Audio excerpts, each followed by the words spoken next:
Well,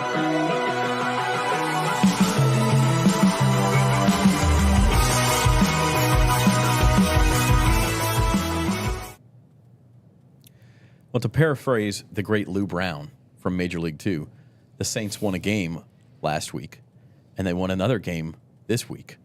That's 2 in a row. If they win a game this week, that's called a winning streak. It has happened before. Welcome to the Saints Insider Podcast for Wednesday, November 8th. Rod Walker, Luke Johnson, and Jeff Duncan with me. I'm Zach Ewing. Was that like way too inside baseball to get? Yes. Okay. I like it. I tried it. Honestly, I just, how long did it take you to come up with that one? I was on the freeway. I was like coming over the spillway, and I thought of it 20 minutes ago. So Proud of you, man. yeah, it's one of my favorite quotes. So the Saints can win 3 in a row. They go to Minnesota on Sunday.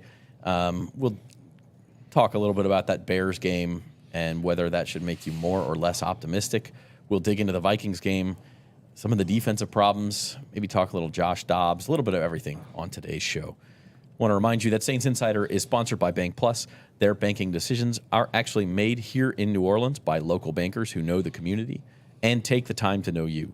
From small business to big business, home loans to bank anywhere technology, Bank Plus is here for New Orleans. Learn more at bankplus.net. All right, final thoughts on the Chicago game, guys. 24-17 victory by the Saints. Somebody here picked 23-17. I was kind of ticked at Blake Grupe for making the extra point, although he did miss the field goal to help me out. I don't know. There's been a lot of kind of gnashing of teeth over that game and the way the Saints played, Luke, but I keep coming back to the fact that a win is a win in the NFL. It does not matter how you get them, man. I mean, we've seen good teams lose to bad teams in this league. You see it every week. We've seen the Saints lose to bad teams. You've seen the Saints lose to bad teams. It happens every week. All that matters is you get that win in the column at the end. Because, look, every week is its own animal, right? There's so little that you can just carry over from the Colts game to the Bears game or the Bears game to the Vikings game or whatever the case is. You just need to get out of there with a win. And they don't need to apologize for anything. Yes, they need to clean up a lot of stuff. There's some stuff in that game that you really don't want to see again against a better team. So it'll come back and bite them against a better team.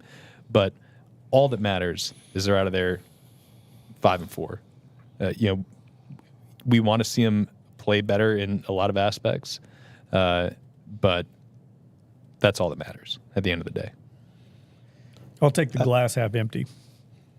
I think they got to get a lot better. I mean, I know Luke knows that too. But after watching, I watched the game this morning at length again for a second time, and I thought some of the same issues that we've been seeing occurred again. The offense looked sporadic to me. The passing game looked very inconsistent, and the defensive issues that we've talked about. I don't think they win that game against even the Bears if they have a regular quarterback instead of a rookie from Shepherd College.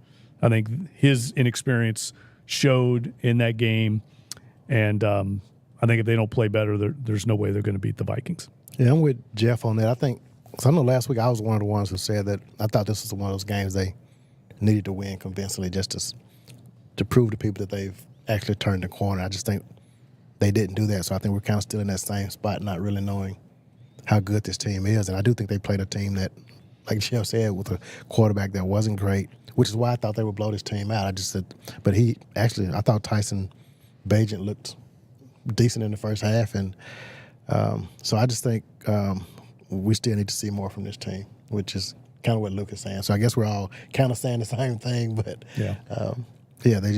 I wasn't impressed with the victory. I'll just say that. Yeah, look, but it was a win. You need to see more, but the important part is if you're gonna go in there with your C+ game or your C game, whatever it was that they had out there, it's important that you get the win, right? And you don't let that turn into a loss, because then we're having a completely different conversation right now. And at halftime of this game, I thought they were going to lose it. I was like, I did too. I think we kind of all thought they're going to let this game slip away, and they were able to win in the end, which is like Luke said, is what really matters, but not convincing at all. Yeah, I mean, in some ways that they continue to live a little bit of a charmed life, not only because Justin Fields is going to be back tomorrow night for the Bears. It looks like just 4 days later he's going to play. They missed him by that much. Same thing might happen with Justin Jefferson and the Vikings. And then they kind of get, like you said, they play this C game, but they do it against the right opponent at home. that turned the ball over enough times to allow them to escape anyway. And so, I don't know, I guess you just sort of turn the page and move on and say, well, yeah, they have to be better, but they're also in first place. And if they do get better, there's a chance that they could go on a pretty good run here. Yeah, this is kind of what we've been talking about, right? The problem is that they haven't consistently put it together. And like I feel like consistency has been just the word of the season. It's week to week, you don't know what you're going to get out of this team. If you would have told me after 4 weeks of the season, whatever, after the New England game, that they were going to give up 17 points or a bunch of touchdowns to 4 straight teams in the first half, and they're going to look really kind of feckless against the Chicago Bears. Like, I would have wondered what you had with your breakfast that day. Maybe a little Jameson in your coffee or something like that. I mean, this has been like a team that just 1 week it's the offense, the next week it's the defense oddly struggling, and outside of that one complete game they played against New England, they haven't been able to really put it all together. And that's why you look at this team, you see the flashes, and you're like, they are there. They can do this. And then you see the first half against the Bears where they could not stop a nosebleed, to quote Bart Scott there, against Tyson Bagent and a bunch of guys who you would think they should have no problem going up against. So it's just, yes, it is right there in front of them, but like, we're 10 weeks into the season, 9 weeks into the season now, and they still haven't really shown who they are, or maybe this is who they are. They're just an inconsistent team that's gonna week to week just kind of mystify you. Yeah, we'll do some midseason report cards at the end of this show, but I'm with you. Like, and Jeff, you've called it whack-a-mole before. I'm getting the scene from the original Star Wars movie in my brain where they're trying to, the bad guys are trying to get the rebels in their scope to shoot them, and the X-wings keep kind of floating out of where, like that. 1 week you got the offense playing well. Oh, let's correct that. Oh no, now the defense is not playing well. Let's correct that. And it never seems to land right where you want it to land. But I guess the good part of that is if they ever do get it, we haven't seen their A game yet, and maybe they can beat some good teams. Yeah, look, I think there's some reason to be encouraged. I mean, like some of the, we've been pretty critical, rightfully so, of the coaching staff to some degree at times during the season, but I think some of the changes they've made have worked, right? I mean, the offensive line is definitely playing better. There's no question they're better with Andres Pete and James Hurst on the left side right now. And we talked all offseason about them needing to get better with takeaways. I mean, they're leading the NFL, right? Or tied for the lead right now. They're leading the league in interceptions. Those things didn't happen by accident. I mean, there was an emphasis in the offseason for that. They found something in the red zone with the Taysom Hill package. That's working better. So we have to give credit to the coaching staff and the players for executing. Those things are working. I just see some other inconsistencies that worry me against better teams. I mean, they're playing some of the worst teams in the league. I mean, we have to have context here. And I think this next 3-game stretch, and we've talked about this a lot, like we're going to know what this team is, but I really think we will.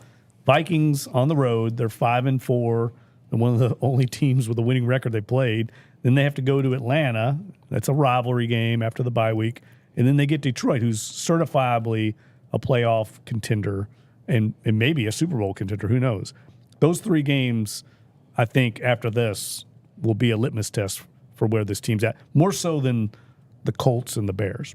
And Jeff talked about the teams. I mean, I think it's just the quarterbacks they've faced. I mean, Trevor Lawrence and C.J. Stroud are the best 2 quarterbacks they've played this season.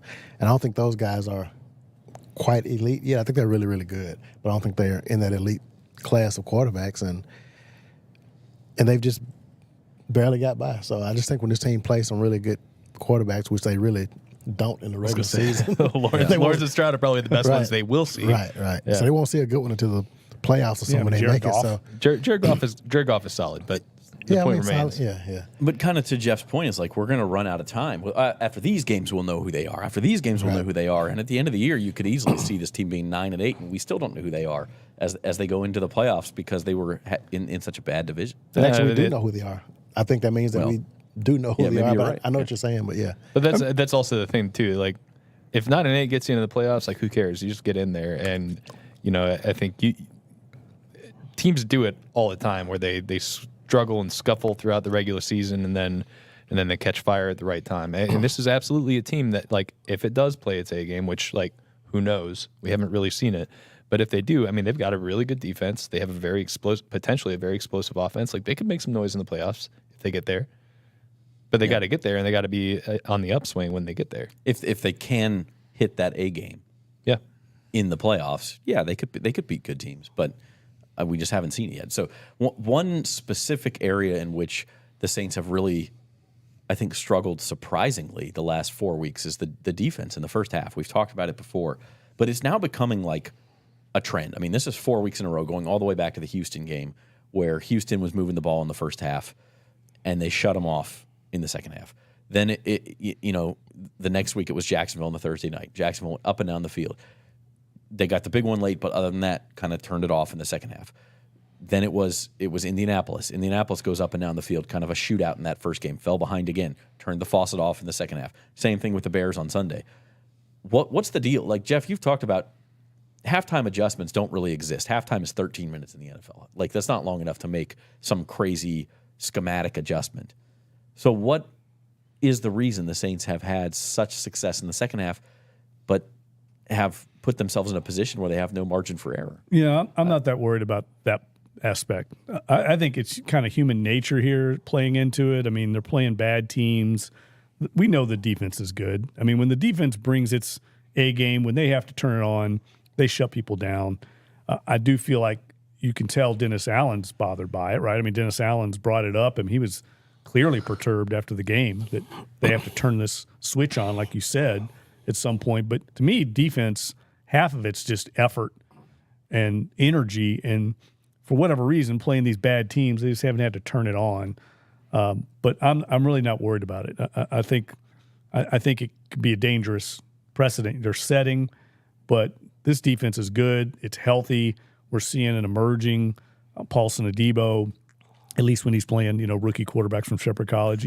We're seeing some things to be encouraged by. I do think it all starts with them stopping the run, and when they don't stop the run, and that mostly just comes down to effort. I mean, it really does. The Saints fit up their scheme usually pretty well, and I noticed in this game they were a little slow to react on the second level. They were getting blown out a little bit on the front line, but to me that was just kind of complacency, and I know that's not a great word you want to hear, but I'm not overly concerned about it. Dennis Allen sort of talked about those adjustments at halftime. He said they're so overrated, halftime adjustments. I mean, it's just a matter of them getting it together and just executing and, using all those.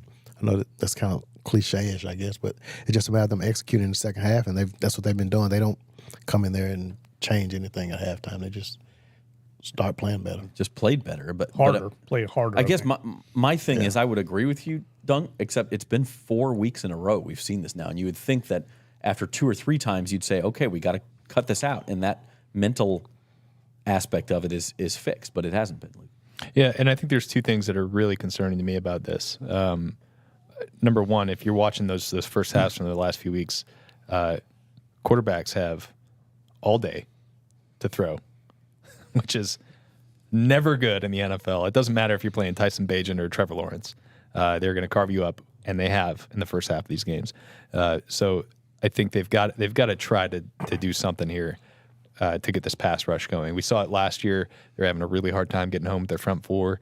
That's when Caden Ellis, Demario Davis kind of started taking off as pass rushers.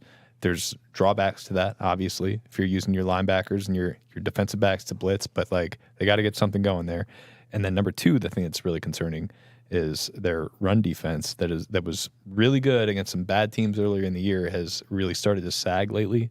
I think 2 straight games now where they've given up 150-plus yards. Jacksonville was kind of well on its way toward a big rushing game before they basically didn't run any plays in the second half. So, I mean, those are like if you're not stopping the run and you're also not getting after the passer, like that is like a recipe for disaster defensively. And I think the only good thing about these slow starts defensively is they've forced the offense to like get in gear early in games. Yeah. It's like it's been the strangest thing. It's like early in the season when the defense was shutting other teams out, it's like the offense couldn't find anything. But it's like once they get put in like a 14-7 hole or a 17-3 hole or something like that. They've turned it on. That's been the only good thing about it, I think. I don't think you can rely on that. By the way, you mentioned the pass rush and the run defense. That's doesn't leave a whole lot, but the secondary has played well. Paulson Adebo was NFC Defensive Player of the Week, 2 picks, forced fumble recovery, 7 tackles, was it 3 passes defense. Jeff, you put an asterisk by it. Yeah, he played a Shepherd University product at quarterback. But give the man his due. Yeah, nobody else is doing that to Tyson Bagent. So yeah. And you still got to make the plays too. Yeah. I mean, that interception he made on the first one, they were playing cover 2, and he made just a great read. We saw the tight end coming out into the flat, and he jumped the route. He's a really smart player. I think the one thing that you hadn't seen out of him in the first couple of years of his career, he had some interceptions, but he wasn't really great making plays on the ball. And I think that's changed this year. I think he's right up there in the top 2 or 3 in the NFL in interceptions this season. Smart player, making plays on the ball, and Saints are reaping the benefits out of that. And the punch out was really good too. That's 2 now. Yeah. I mean, he just when there's you an look at the art to replay, that. you couldn't even really tell like who punched it out, and it was actually him. And I can't remember if he did it with his left hand or what, but it was just a really impressive play as well. Playing with more confidence, clearly. And that happens in year 2. And look, I think Carl Granderson had another really good game. He's clearly their best defensive lineman right now. He's the one guy consistently not only getting pressure on the quarterback, but also, racking up these TFLs in the backfield. He ruined a couple of plays that could have been big plays if he's not there, staying at home on jet sweeps and end arounds. A lot of people use those against the Saints, use their aggressiveness against them, and he stayed home. I think really what we're talking about in this game was Taysom Hill, Paulson Adebo, and kind of to a lesser degree Carl Granderson, and everybody else just kind of rode their coattails to that win. And again, a C game was good enough. So, Saints Insider Podcast is brought to you by Bank Plus. This is our sort of early week edition. We'll have another one on Friday to preview the Saints and Vikings game. Want to remind you to subscribe to the channel. Join 15,000 other Saints fans who are subscribed to the Saints on NOLA.com YouTube channel. Not only do you get all of our podcasts, but also some locker room videos, press conference videos, those sorts of things that we're posting to see what the Saints are saying throughout the week. You can also go to NOLA.com/Saints Insider to subscribe to our free newsletter and get access to our content that way. So lots of fun stuff coming this week. And Jeff, I did want, before we move to the Vikings game a little bit, I did want to mention the story you had published on the site this morning about the Captain's Corner and Colin Saunders leading that charge. Tell people about what they can read about in that column if they haven't already. Yeah, it's a story I've been wanting to write for years, heard about it in the locker room for years. Goes way back to all the way to Craig Robertson days when he was the special teams captain. It's kind of hard to explain. You have to have seen it, but it's kind of a video skit presentation that the Saints do in-house for the players, and they show it every team meeting the day before a game. And it's basically a lighthearted get-to-know-you session done on video. Sort of this is your life for a selected teammate each week that is hosted by a captain on the team. Now, this year it's been handed off. It originally was Craig Robertson, then Mark Ingram took it for a couple years, and this year Colin Saunders, who we all know now, everybody's getting to know him as this kind of gregarious, extroverted personality on the defensive line, and he's taken over the hosting duties. And it's in-house, it's a very popular kind of cherished tradition. I don't think the public has ever even heard of it. So it was a way for us to kind of introduce this subject to our readers and give them a little glimpse behind the curtain of what goes on in the Saints locker room and team meetings. If we've all been to Jawan Johnson's locker, and he's got the Captain's Corner up, the sign up on his locker, he participates in it every week, and it's just kind of a fun way for these guys to lighten the mood. It's a 6-month-long grind of an NFL season, and this is something that they all look forward to every week, watching these videos. They're fun. They're satirical kind of parodies on the subject that they pick to roast every week. Yeah, pretty awesome. And it's a good chance to kind of get to know the team beyond the football, which everybody sees every week, but get to know the Saints as people. So NOLA.com/Saints has all of our coverage, including that story and the Saints on NOLA.com YouTube channel. also a lot of content there for free. Let's turn the page to the Vikings just kind of briefly and talk about what they have been doing. They're 5-4, as you mentioned. They kind of started out like snake bit. They lost the game to the Bucs, I think, week 1, that they really shouldn't have lost. Outgained them by 250 yards, but had some ill-timed turnovers. Went to Philly and played the Eagles tough and lost that game. But since then, they've kind of gotten it rolling, even with Kirk Cousins going out with injury, Rod. And then last week, Josh Dobbs comes in. The rookie Jaron Hall starts the game. He goes out with a concussion. Josh Dobbs comes in, and I don't know if you've ever seen anything like it. I don't think I have, where he's taking reps on the sideline just to get the snap counts down before he goes in, and then goes and leads them to this huge comeback. Yeah, I mean, he had never thrown a pass to these guys in practice. I mean, he didn't practice. He was working on they didn't know his cadence. I mean, it was just a lot of things that he had to do. And, we talk about Paulson Adebo being Defensive Player of the Week. Joshua Dobbs was actually the NFC's Offensive Player of the Week. Had 2 passing touchdowns, 1 rushing touchdown. So really incredible way to make a debut with your team. And Sunday will be his home debut, with the Vikings. So it'll be, I think the crowd will be really amped up. And we've all been to that stadium. I think it's one of the most intimidating atmospheres in the NFL. I mean, I don't know if people talk about it as much as they talk about the Superdome or Kansas City or Seattle, but I think Minnesota's a really tough place to win a game, as the Saints can attest. One of the craziest things about that Josh Dobbs thing was like he wasn't even there long enough to really know the play calls. Right. So Kevin O'Connell is explaining the play through the helmet speaker as he's calling. They have 40 seconds from the end of the play to the start of the next play. And I think they only got 20 seconds before that communication cuts off. So he's reading the play call and saying okay, you do this, this, and this. He's going to be here on that play. And then he's got to go out and run it. I mean, that is an absolutely crazy story. He didn't even know a lot of his teammates' names. Yeah. Like he was, hey, you, 62, Yeah. Unbelievable. So the Vikings have a lot of momentum. The Saints have some too, but the Vikings have to feel really good about this. At the same time, and we'll dig more into this Friday, and Luke's not going to be on Friday's show, so we'll get his take, such as it is. It's midweek, so we're not going to hold him to it. But a lot of times you see this with new coaches. Jeff Saturday last year won his first game with the Colts, and then they kind of fall flat on their face. Will Levis won his first game with the Titans, kind of falls flat on his face. It's hard to replicate and I don't know if it's because you're putting stuff on film or the adrenaline goes down or what, Jeff, but it's hard. It's going to be hard for Josh Dobbs to replicate that, I think. Yeah, but I think he's been doing it now. This has kind of been his role. He kind of reminds me a lot of Teddy Bridgewater in that he's a very good backup, and you can win games with him if he has to step in. I'm not sure he's a starting quarterback in the league, but he's very capable, and he's done this now for a number of different teams. I think he came in a moment's notice last year for, was it Pittsburgh or Tennessee? I think it was. It was Tennessee last year. year. Yeah, and led them to a big win. So I think he's going to be a challenge for the Saints in that, at least more so than what they've seen the last few weeks. I don't think there's any doubt. Now, they're kind of snake bit with injuries. They've lost a lot of key players. Justin Jefferson, obviously the biggest, but I think Cam Akers is out, their best back, their best tackle. Darisal's injured. We don't know his status. So they're going to, the Saints will be certainly healthier than the Vikings, but that is a major challenge playing in that stadium. The Saints are going to get tested. We've talked about all these communication issues between the quarterback and the receivers and the blocking scheme and everything. They haven't really been challenged like they're going to be challenged in this game because Brian Flores, defense coordinator, is one of the blitzingest DCs in the league. And they shut down the 49ers a couple weeks ago defensively.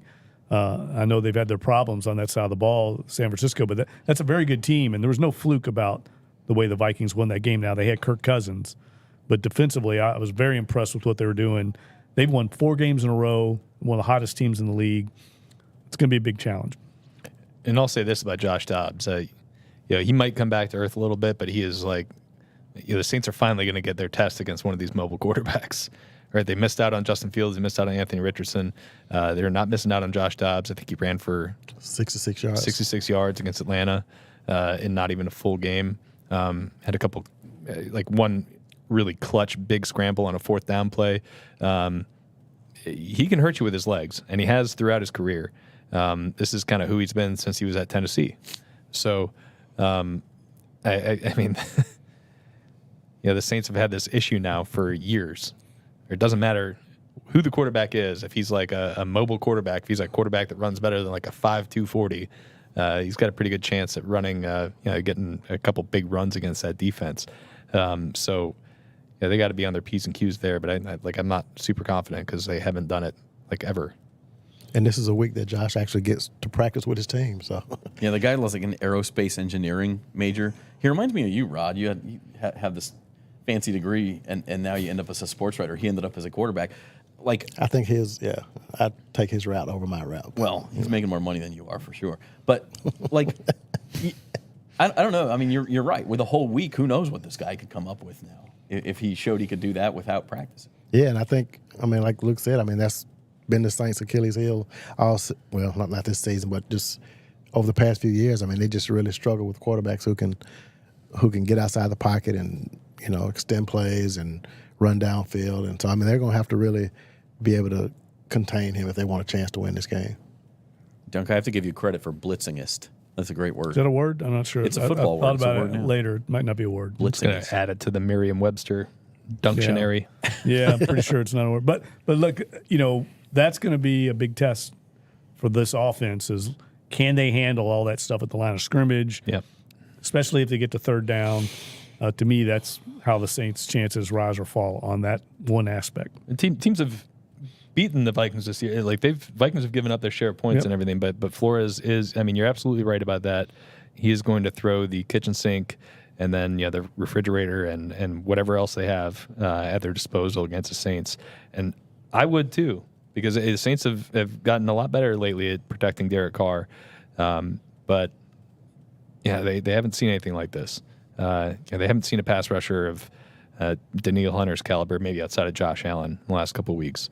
It's going to be a big, huge challenge for him. And honestly, I would expect Jamal Williams to play a big role in this game because he's been probably their best blitz pickup running back guy. I think they might have to take Alvin out on some of these plays because I think Jamal has been a lot better in that role than Alvin has.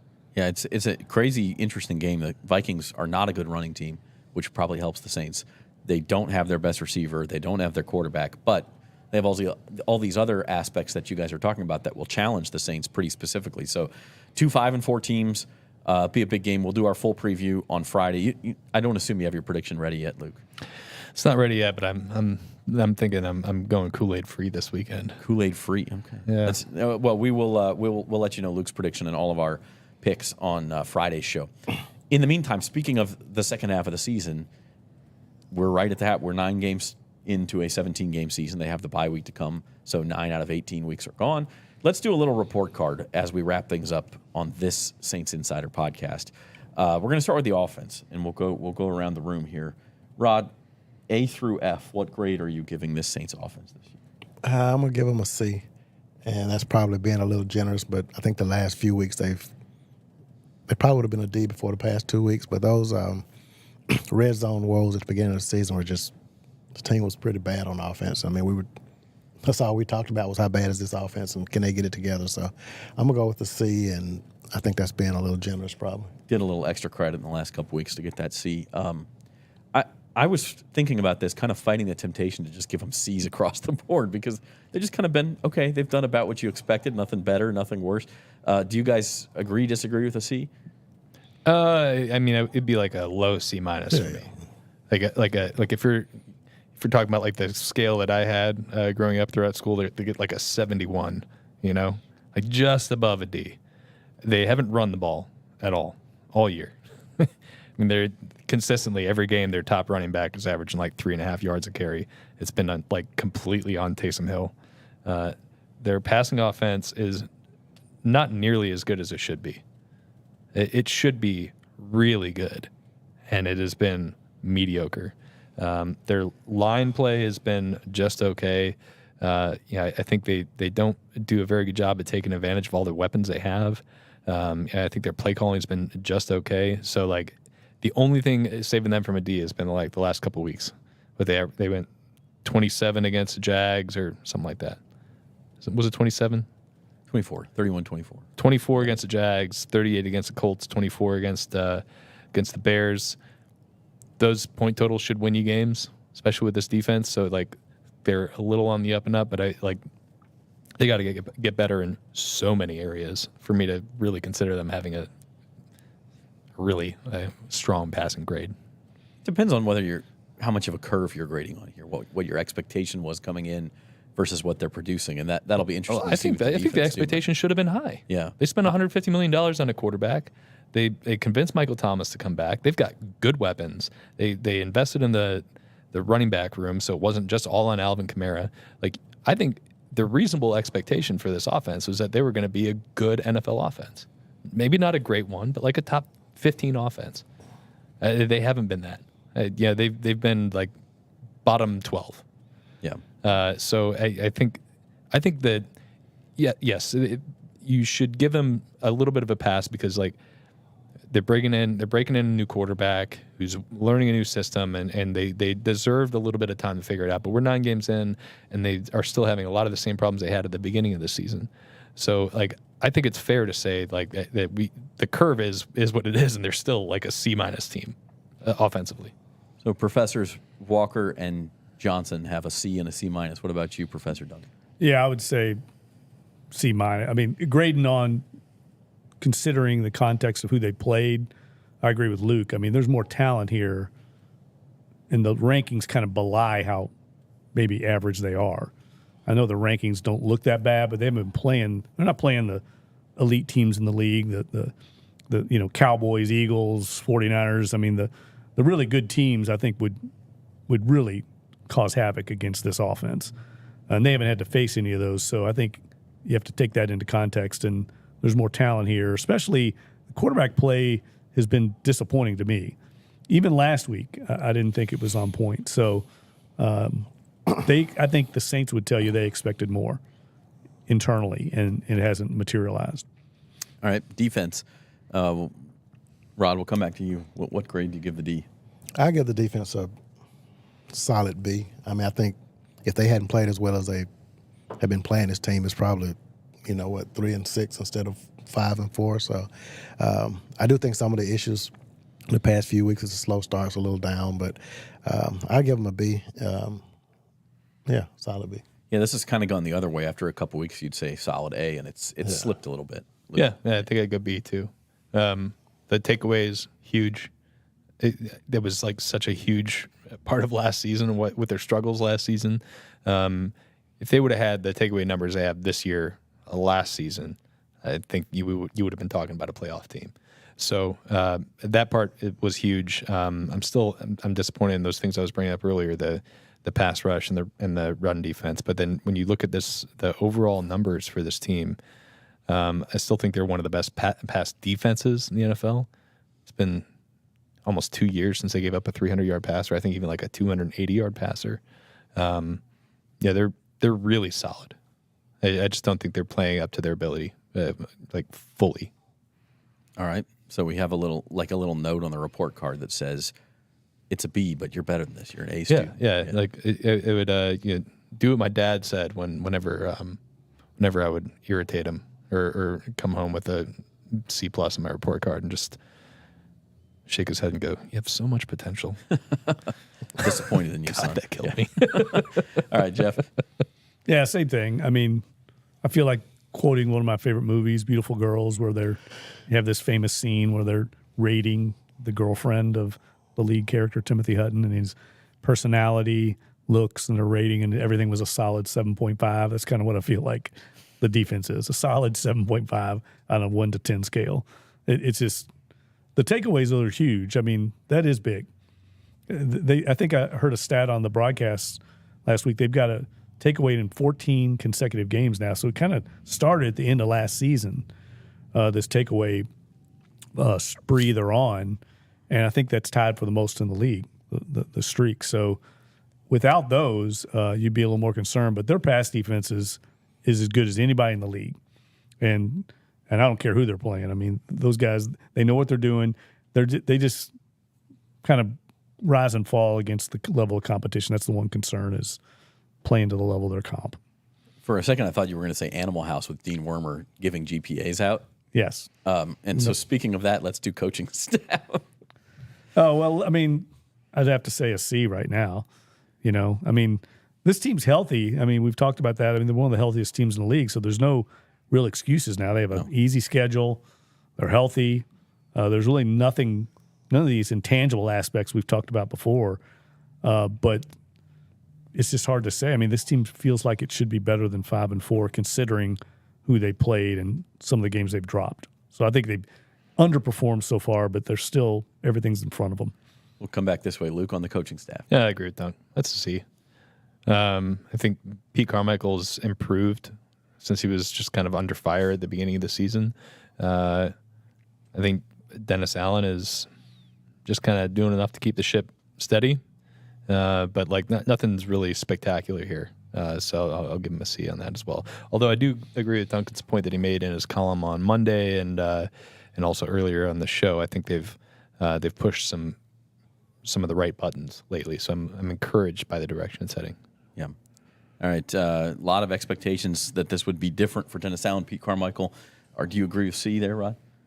Yeah, I'm going to go with the C, but I'd probably give Joe Woods a B and probably give Pete Carmichael a D, and that averages out to be a C anyway. So that's the grading system I'm going to use on that. But yeah, I think they've been average. And again, these last 2 or 3 weeks has really made up for that, because I think if we asked this question 2 weeks ago, I think our grades are probably lower on everything. Right? Yeah, I agree.